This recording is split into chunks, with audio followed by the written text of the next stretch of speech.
Hello, everyone, and welcome to Dreamleapers Inspiration. I'm your host, Harriet Cole. Honored to be with you today. Wow. Did you check out what I said today's message is? Did you see it as you were clicking in? Don't complain. Okay, those two words mean so much. I guess they're three words. Do not complain. Uh, I thought it was an important message for all of us because it is so easy for us to do exactly that thing that doesn't really serve us. And we can easily slip into it complaining about something that's going not quite so right in our lives, about other people, about situations. And we all do it, if we're honest. Everybody has those moments when it's easier to go on and on and on about something. But I love the idea of practicing not doing it, of practicing claiming the positive instead, of practicing allowing something good to take precedence over whatever the negativity that is happening in the course of a day, whatever that might be. And so I thought I would bring it to all of us to contemplate. Let's think about for a moment, when do you complain? Think about that. If you just imagine your day, could be this day that we're in, since you woke up, have you complained at all? Has there been anything on your mind that made you feel agitated, that bothered you, something you remembered from yesterday or days before, something you're thinking about that could be on the horizon that's causing you some agitation? Have there been any complaints in your brain today? Even if you didn't say them out loud. Have there been any complaints just moving around in your being? And for most of us, the answer is probably yes. There's something that is bothering us. But what do you do with it? Especially if you haven't articulated it yet. You're not saying it, instead you are experiencing it, something that's in your consciousness. What if you choose not to say that thing? What if you choose not to put it into words or put it into action? What if you made a different choice? And we know that the power of choice is something that we all have, and we don't always recognize that we have that power, but we do. We all have the power to make a decision about what we are going to think next, say next, do next. That is within our individual power. Now, we don't always realize it because when things are set in motion, it can sometimes feel like, well, there's nothing I can do. I have to go with the flow. I have to go with whatever it is. I have to stay in this conversation or whatever the moment, whatever's happening in the moment. But actually, we have the power to change the moment. We have the power to be in a moment in a different way. It does require consciousness, being aware of whatever is going on and being aware of the fact that we have the ability to do whatever it is that we want to do. But that takes a lot of awareness and self-control. And, a lot of times we aren't engaging all of those things. It's like holding, it's using muscles that you've developed over time. Now, if you haven't developed them, then it's harder to do. But just like any other practice, if you practice being positive, looking for the good in a situation, resisting the complaint, if you practice it, it makes it easier over time. I think about this particular thing about not complaining because my mother would say it all the time. That, choose the positive. Stop complaining. Nobody wants to hear that. Nobody wants to hear you going on and on about something that isn't working. Instead, choose something positive that you can think about, talk about, and share. Something that you would like to share with other people. And there's a quote, I want us to pull it up now. It's quote, I had to look to see where is this quote coming from because it's so common and it's said in a couple of different ways. This is the way my mother used to say it. If you don't have anything good to say, don't say anything at all. I know you've heard a version of this. I think the actual quote is if you don't have anything nice to say, don't say anything at all. But it was the good that was what my mother used to say. This is from the movie Bambi, from Thumper and Bambi, the original version of this movie, which I think is just fascinating and it was a life lesson for this character in the movie. But think about it. If you don't have anything good to say, don't say anything at all. How often will you be quiet? If you honor that, if you practice that, I want you to think about it really fully. And so Sherry writes, good morning. I conducted an experiment with my family to have a no complaining week. It took great intention, but there was a palpable shift in our energy, focus, and outlook. Then we fell back into the familiar. Time to get back into that. Thank you, Sherry. And you have a blessed day too. It's, Laura saying, thank you, I needed to hear this today. I will have a much better day now. Just bring my attention to this, the power of choice. So let me share with you, you can take the quote down, Fallon. I was talking to my team right before we jumped on, and first to my producer, and I said, so how was your weekend? And she sort of took a deep breath, and I could hear her forming a smile. And you know how we make the choice to form the smile, like, okay, what happened? And she proceeded to tell me a good thing first, and she had thought about it, and she chose to find the great thing, which was that she found a candle that she thought she didn't have any new candles, and I'm a candle lover, so I'm with her on that. Oh, she found a candle. But why she found a candle is that her kitchen cabinets fell down. Nobody got hurt. But I know for a fact it took conscious intention for her to figure out how to hold on to something positive and really herald that positive thing when something negative had just happened. This is a perfect example. Thank you for sharing it with me, Fallon, of the power of choice. You can choose to be mad, angry, sad, forlorn, all the things, broken because of something that happens, because things happen all the time. Or you can choose to look for a positive thing in a situation. And by the way, it does not mean that you negate what happened. Val's going to have to deal with her kitchen. She can't just go, okay, I found a candle, now I'm good. No, she has to deal with what is before her. But she found a little bit of joy in a moment that wasn't joyful, that actually could have been hurtful, and thank God it wasn't. What about you? Think about what's going on in your life right now that may create friction, that may cause difficulty. And then what do you do? What can you do? Virginia says, I make an effort to be on time, but no one else around me seems to make that same effort. That's tough. We can only control ourselves, and we can't even control ourselves all the time. That's one of the challenges of life, right? Being able to control ourselves is number one.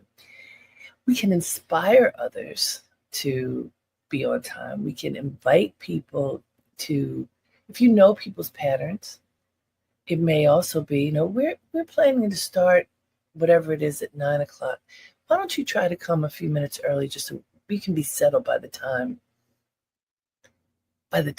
this is to begin, Fallon says there's joy in finding the joy. Indeed, there is. My sister Stephanie has said for a long time, and this would be coming in moments when there was tension or friction or something that could derail the moment.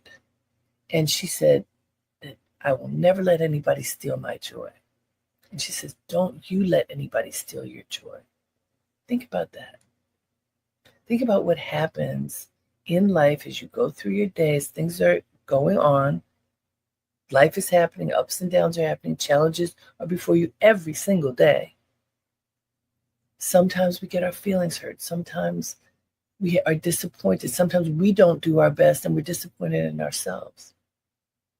We do not have to let ourselves succumb to the negativity. Because when you choose the positive things happen. So my best example of this, which I probably have shared at some point during inspiration over the years, because this message, don't complain, and if you don't have anything good to say, don't say anything at all. My mother used to, it was like a chant almost, as I recall it in my head. And my sisters tell me they heard other things that she was saying that were on repeat, but I certainly heard this. So one day, many, many years ago, I was at my job, which I very much liked my job, but there was a lot of friction. And so I've talked about a lot of these pieces. Friction can be a good thing, although it doesn't feel like it in the moment. So there was a lot of friction. I was not happy in that moment. And I was going to an event. And I remember my mother saying, don't go out. If you can't figure out how to say something good, stay home. You don't want to go out and be with people and complain. So I wanted to go to this event. I decided to go, and I heard my mother's wisdom. So I'm sitting there. I sit down. There's an empty chair next to me, and a man I know comes and sits down and says, "Hi, Harriet. How you doing? What are you up to?" Now, at the time, I had a very big job. It was very public. I was running the fashion department of Essence magazine. I loved working at Essence, but this was a period there was friction. It was towards the end of my time being there. So even though it was a great job, I wasn't happy in that moment. But I didn't say that because I heard my mother's voice. Instead, he said, "What are you up to, Harriet?" And he knew what my job was anyhow. I told him about a book that I was working on. I'd just gotten a contract for, I hadn't written a word, I just started doing research on. And it's a book called How to Be. Some of you may be aware of it. I wrote it 25 years ago. It's Etiquette Plus, how to navigate your life with grace and integrity, understanding from where you come and what is expected where you're headed. And I told him that, and he said, "Oh, do you think you could teach that to my artists?" I said, "Teach what?" He said, "Teach them how to be, like old Motown." And I said, "Sure. Why not? Say yes. Say yes." That man was Andre Harrell. He was the president of Uptown Records, which is where Mary J. Blige and Heavy D and Jodeci and Puffy, all these people were there at the time. And I left Essence soon after that. I had a book contract. I was helping to start another magazine called Savoy. And I began my business coaching people in the entertainment industry. So kind of taking people off the page and helping them learn how to be confident and tell their story. All because I claimed something positive. Now, I was already doing it, but in my head, there was a complaint. I had complaints about some of the things that were happening at work that I didn't like. And the complaint was there, and the book was there. And I chose to talk about the positive thing in that moment. And as a result of doing that, what happened? The doors opened. That was more than 30 years ago. And I have worked with all kinds of people in the music industry, teaching them how to tell their story, with corporate executives, with students. I mean, the list goes on. It's years and years of supporting people to be able to do what we're doing now, to leap into their greatness. It happened because I didn't complain.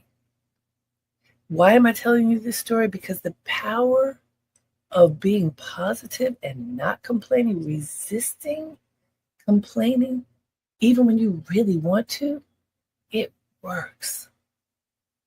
I promise you, it works. It works. It works. It's you harnessing your power and your intention and deciding how you're going to move forward. It's you having the discipline of not just saying whatever comes to mind, but instead of being intentional about what you put out there. Like my dear friend Lejeune and I talk about all the time, being conscious and intentional. conscious and intentional. It requires a pause. It requires self-control. It requires you engaging your power. What do you want to put out there? What do you want to say? What do you want to offer to the world? Because what you offer to the world is what comes back. And guess what? We are not always good at this. I'm not always good at it. But what happens when you are good at it? And you can actually compare moments when you were good, when you were disciplined, when what you put out there is what you really wanted to share with others, the seeds that you want to plant and pollinate the world. How do you feel and what happens when you do that compared to some of those moments, I wish I hadn't said that. I wish I hadn't done that. And to that end, what happens when you have said or done something that isn't really serving the moment? What do you do about it?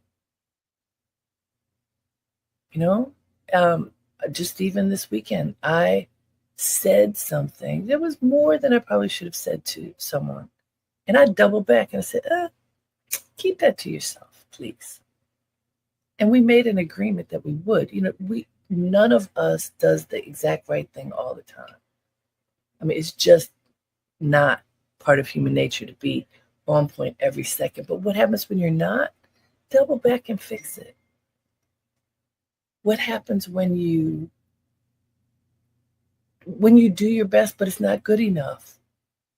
Be willing to go the distance and do more. Do better next time. Another interesting thing happened to me in the past few days. I'm working on a big project.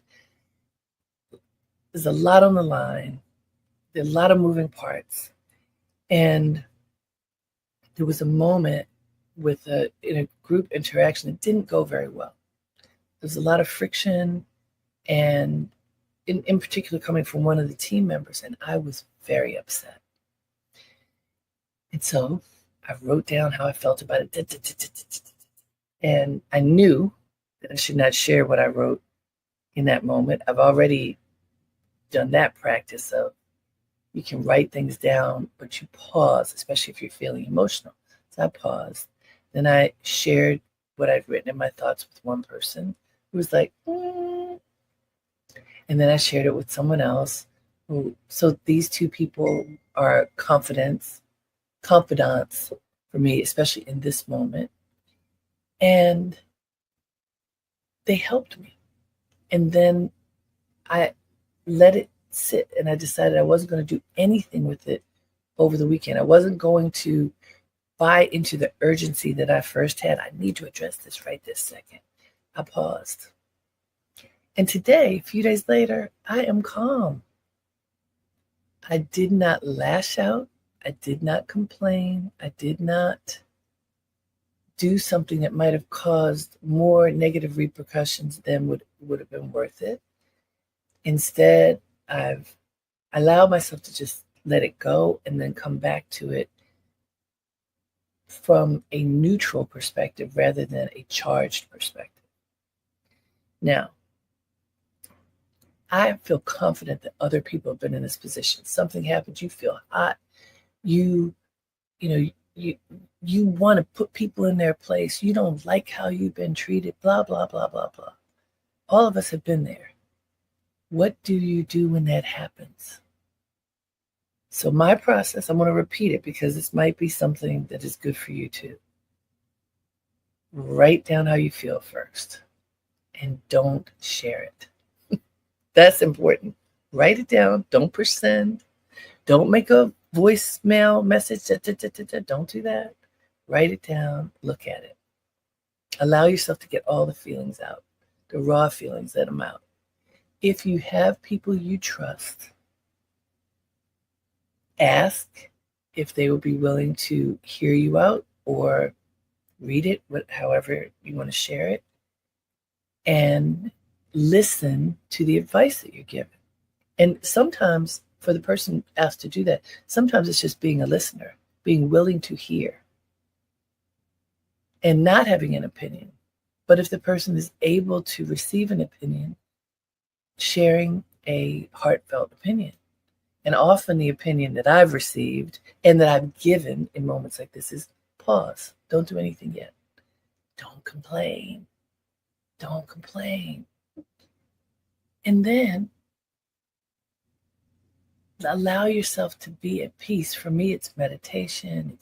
I'm in my happy place. It's going to the water, being still, and allowing the stillness and your presence and power, your own power, to calm you down and help you see a better way. And then you take action. That requires time. You have to give yourself time. You have to believe that there is enough time. And sometimes you have to act in the moment, but a lot of times you don't. So I see the number of folks writing in. Let me tell you, a lot of people are energized by this, which I certainly do appreciate. Bonnie says, you've always been such a bright light.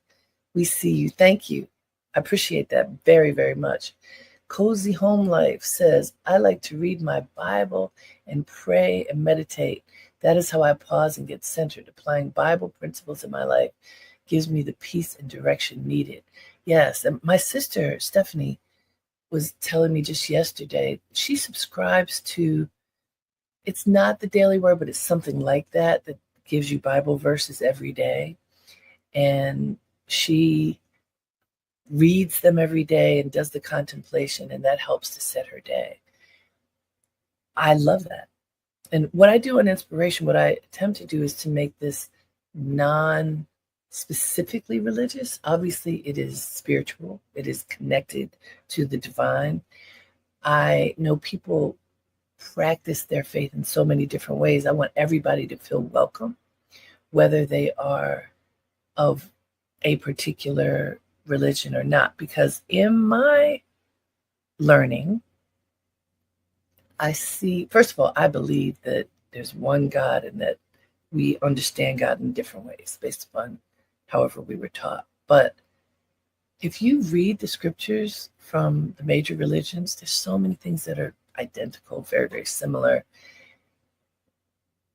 Trying to understand this great power that we call God is kind of, it's beyond the scope of our full awareness, but worth every moment of contemplation.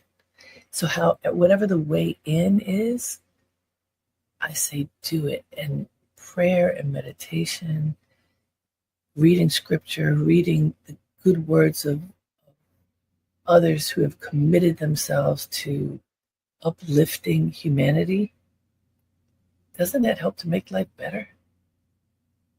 I definitely think it does. And so for me, it is essential. And I'm so glad that for so many of you, it is now as well.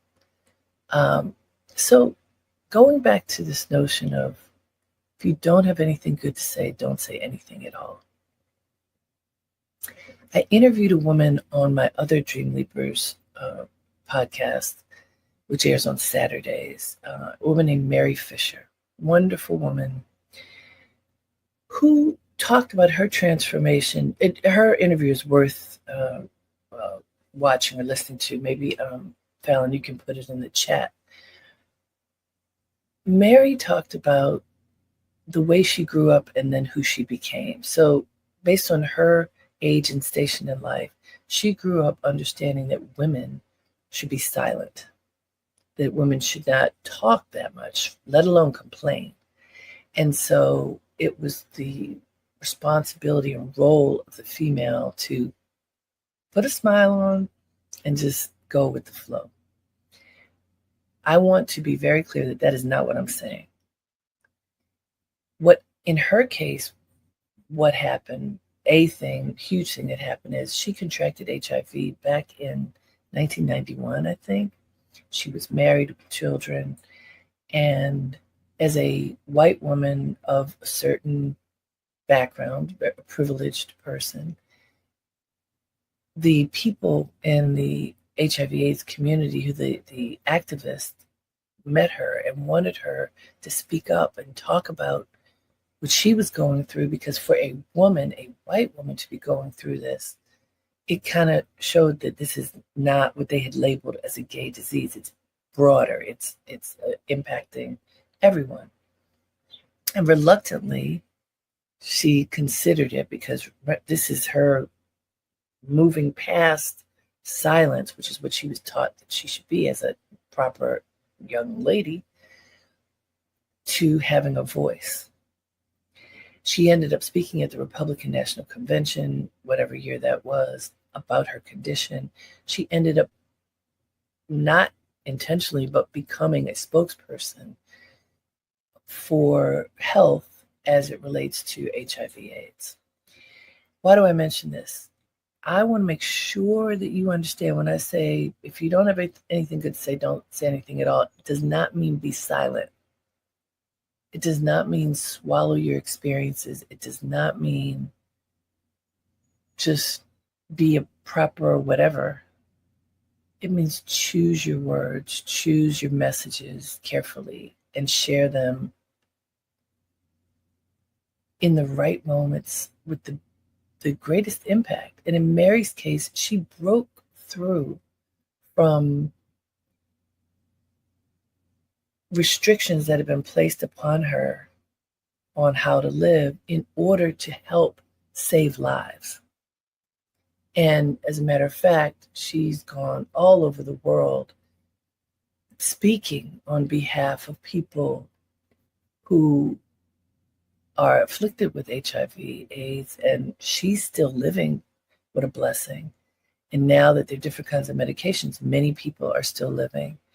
But she ended up being a very, very important voice, not a voice of complaint, a voice of awareness, a voice of activism. So I bring her up for us to understand. Please do not think that I'm saying just go sit in the corner and be quiet and take whatever life gives you. That is not it at all. I am saying create your life, design your life, live your life, stand up for what you believe in. You can agitate for things. That's not the same as complaining in my book. And I should also say, there are some people who are activists who are complaining all the time, talking about others. For me personally, that doesn't work. I don't want to hear that. I would rather hear about the solutions. Yes, this is a problem, and here's a solution for that. Here's something that's not working, here's a solution for that. I like it that way. This is me. When people complain all the time, it brings me down and I don't want to listen. But I want to be clear. I'm not saying to any of us that we should just be quiet. I'm saying choose something positive that you can offer to the universe and bring that forth. If it is a solution to a problem and you have to share this is the problem, fine. But don't just share the problem, share a solution. You probably have heard this in a work situation. Your boss does not want you to be the person every time you go to your boss's office, it's with a complaint. This isn't happening. This is going on. If you're that person, as you get near your boss's office, your boss kind of cringes because he or she knows something negative is coming that I have to solve. But if you come, here's a problem and here's a recommendation for a solution, I can breathe because you're being proactive. I hope this is coming through so you can kind of hear what I'm getting at. In no way am I saying you should be docile, you should suck it up. I am saying be conscious and intentional. Understand whatever the negativity is that's around you and look for a solution so that you can rise above whatever that is and move into a great experience and bring people along with you.